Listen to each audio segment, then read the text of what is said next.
Bonjour à tous, chers élèves de 4e année niveau 2. Aujourd'hui, je vous propose un exercice sur les primitives avec la fonction ln.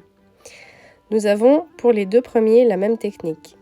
Commençons par revoir la formule. Quand on a 1 sur x, évidemment la primitive, eh bien ça donne ln de valeur absolue de x plus une constante.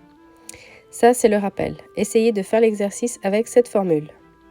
Pour les deux premiers, c'est assez rapide.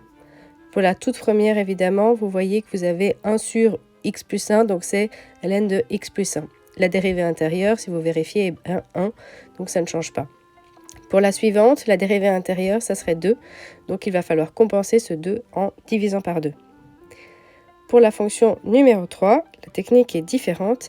Ici, on voit qu'on a affaire à une composition de fonctions. On a une sorte de u, si vous voulez, à l'intérieur du logarithme, et à l'intérieur, si on dérive, eh bien, la dérivée se retrouve au numérateur. Donc ici, on va vérifier si on a le dénominateur qui joue le rôle du u, qui est u'. On voit qu'il nous manquerait un 2. On peut par exemple essayer d'ajouter et compenser ce 2. C'est une façon de réfléchir pour ne pas oublier cette dérivée interne. Et ici, on a donc ce 1/2 qui est arrivé en plus, et l'intérieur qui se retrouve dans un logarithme en valeur absolue. Pour le 4, ici, on a un indice pour les numéros 5 et 6. On a une écriture qui n'est pas sous une forme de fraction.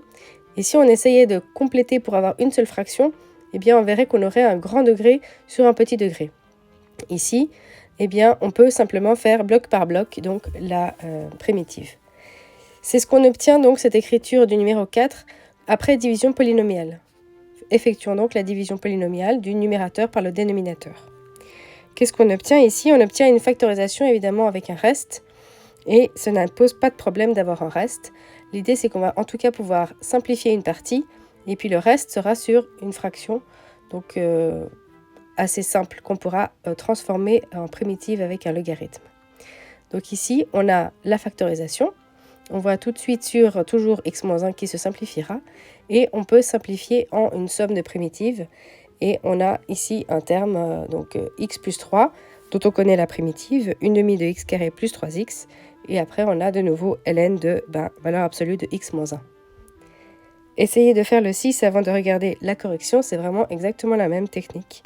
Il nous faut d'abord faire la division polynomiale, simplifier, et on a donc un polynôme et une fraction qui terminera en logarithme. J'espère que cette vidéo vous aura aidé à réviser. Elle est assez rapide, n'hésitez pas à faire pause, à essayer de faire les étapes entre deux avant de finir à chaque fois en regardant la correction. Je vous souhaite de bonnes révisions et belle journée à tous.